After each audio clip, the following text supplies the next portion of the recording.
Dan Hirsch is someone I've worked with. Is the word forever apt here? Honestly, I don't know how far back it goes, but I think it was before I was in the United States Senate. So we're talking decades of, and I just think he is tremendous. He's a lecturer, University of California, Santa Cruz, and that doesn't begin to describe his contribution to safety from toxics and the rest.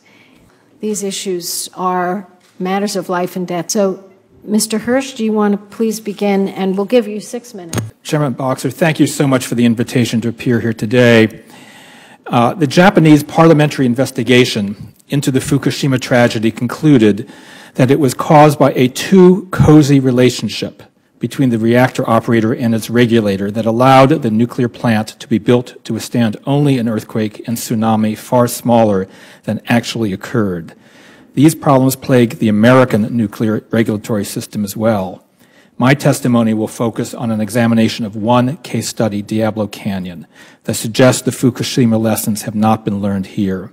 This is particularly important in light of the extraordinary new seismic discoveries near the site and the inadequate response to them by the NRC. Unless the underlying dysfunctional nature of nuclear regulation in this country rapidly undergoes sweeping reform, a Fukushima-type disaster or worse can occur here, perhaps on the California coast. Diablo was designed and permitted based on the claim that there were no active earthquake faults within 30 kilometers of the site. We now know, however, that there are at least 4 large active faults nearby, all capable of more ground motion than the plant was originally designed for. Each time there was a new belated seismic discovery at Diablo, however, the Commission gave PG&E a pass. Rules were relaxed, safety margins reduced, public hearings denied. The most recent discoveries of increased seismic risk have met the same fate. At the construction permit hearings in 1970, the intervener asked for a few hours to present evidence of nearby faults. PG&E and the Commission staff objected, and the NRC refused to permit the matter to be heard. One board member strenuously— Say that one more time, that last point. In 1970, interveners wanted a few hours to be able to present evidence of undiscovered faults. Both PG&E and the Commission staff objected. The licensing board refused to permit the testimony.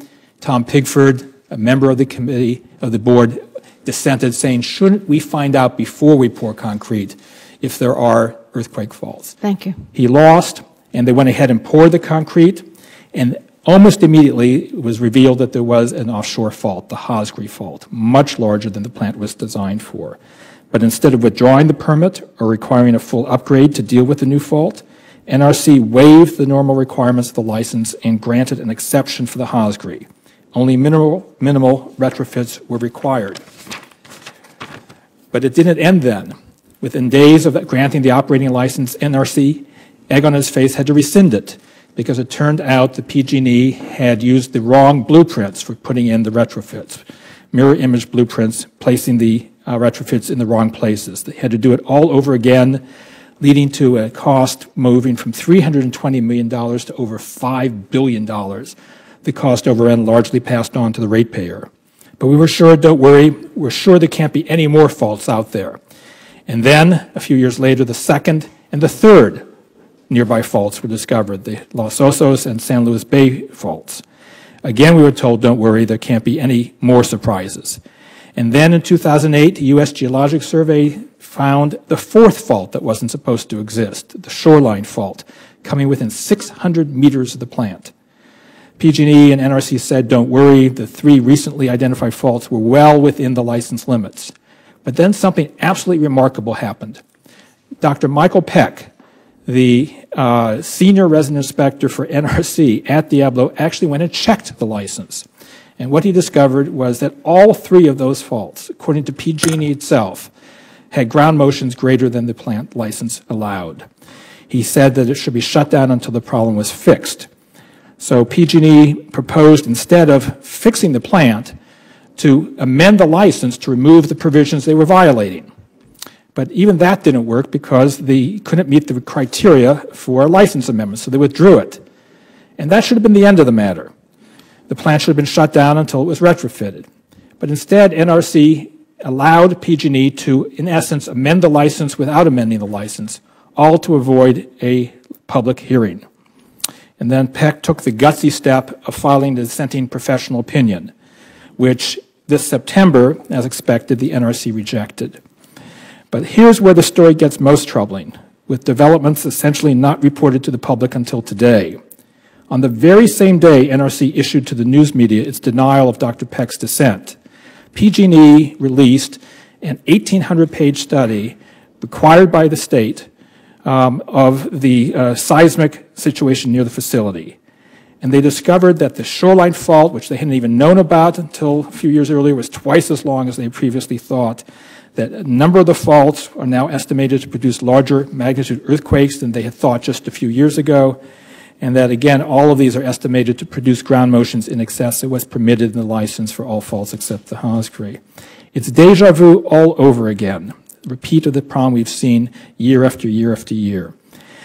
And unless we fix these problems, regulated entities pressing for weakening of safety requirements and of regulators viewing themselves more as allies of the industry rather than protectors of public safety, we will not have learned the lessons of Fukushima. And a Fukushima-type disaster is just waiting to happen here. All it takes, just as at Fukushima, is an earthquake larger than the plant was designed to withstand. It could happen tomorrow. Thank you for your testimony. It's quite riveting. We'll go with the Honorable Sam Blakeslee, a former state, I have to say Republican senator, because that's important to know that this is bipartisan testimony. We're very honored to have Sam Blakeslee here, the Honorable Sam Blakeslee. You have great background in nuclear safety and serving people, and I talked to you, I don't know, what, a year or two ago when all this was hitting the fan about this new earthquake discovery, and you were so forthcoming, so please proceed. Thank you for this invitation to testify today at the hearing regarding actions to ensure nuclear plant safety in the aftermath of lessons learned at Fukushima. I'm Dr. Sam Blakeslee, and let me start my comments by stating that I am a lifelong Republican, a scientist, and am not anti-nuclear. My testimony here today reflects the culmination of my experiences as a former state senator, as the GOP leader in the California State Assembly, as a member of the California Seismic Safety Commission, and a former senior research geophysicist with Exxon. When elected to California's legislature a decade ago, I raised concerns that state-of-the-art seismic assessment technologies used by oil companies had never been applied to identifying offshore earthquake faults near Diablo Canyon nuclear power plant. I therefore, in 2006, authored legislation, and Governor Schwarzenegger subsequently signed legislation that mandated a report that was released just a couple of months ago about the new seismic hazards at Diablo. But even before the release of that report, as Mr. Hirsch has just testified, in 2008, the utility confidently declared to state regulators and the public that their seismic study program had already learned everything there was to know about the surrounding seismic landscape near the plant. Amazingly, only weeks after these assurances in writing of safety, the USGS announced the discovery of the powerful shoreline fault within 600 meters of the plant. And now, here we are with updated seismic data from the studies released just a few months ago, confirming what many had feared and what the utility had long denied. A number of new earthquake threats do exist, threats that are larger and closer to the plant than previously believed. The report uncovers the following revelations. Contrary to earlier representations, the Hosgri fault is, in fact, connected to the San Simeon fault, capable of producing a 171-kilometer rupture. The Hosgri also connects to the powerful shoreline fault, introducing the potential for a magnitude 7.3 just 600 meters from the plant and 300 meters from the intakes, a magnitude 7.3. There are now 5 earthquake hazards that can produce shaking greater than an earthquake on the Hosgri fault, the same fault which the utility claimed was the controlling fault and the largest threat to Diablo. Despite these astonishing findings, the utility continues to argue the plant is now safe, and in fact, now it is safer than ever before. how was that done? They've concluded this by developing a new, less conservative methodology that reduces shaking estimates from all nearby earthquakes. The information about these new faults is so compelling that it led Dr. Michael Peck, NRC Senior Resident Inspector at Diablo, to issue an official dissenting professional opinion stating these earthquakes could, in fact, by the utility's own estimates, produce shaking stronger than permitted under the current license.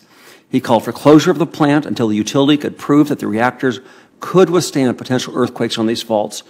Yet, his concerns were silenced by the NRC.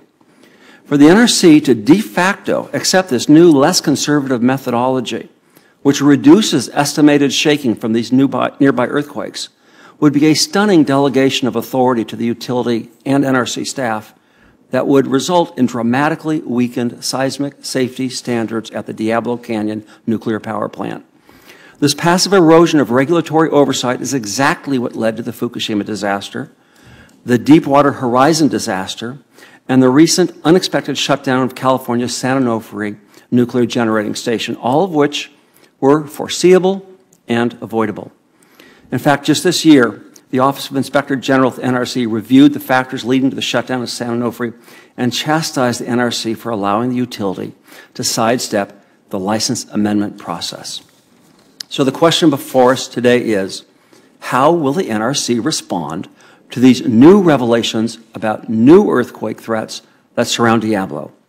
Will they repeat the mistakes of Japan's Nuclear Regulation Authority and rely upon the utility's representations? Will they give the utility a pass around the license amendment process, which is exactly what happened at San Onofre? Or will they recognize the dangers of passive regulatory oversight and insist on higher seismic safety standards? You heard in the prior testimony, the commissioners testified to the complex and convoluted licensing history at Diablo. But we now know much more about seismic issues than when Diablo was licensed. Therefore, the NRC has a responsibility to the public to define updated seismic standards through a formal license amendment process that protects the public interest.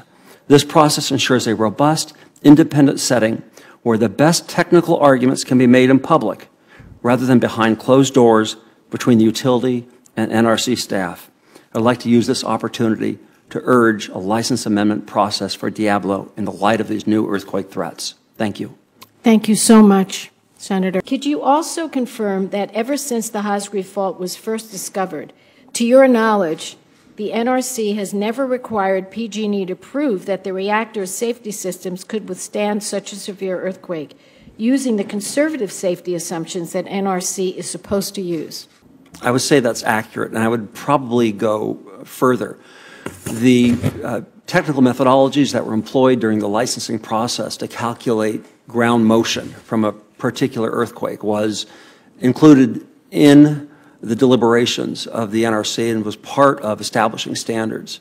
What's transpired over the past years and has accelerated during the last 5 years is that with each progressive discovery of a new seismic threat, the calculations of shaking from any earthquake has systematically gone down, so that now all these earthquake threats that have been identified are calculated to produce more shaking than that worst-case Hosgri.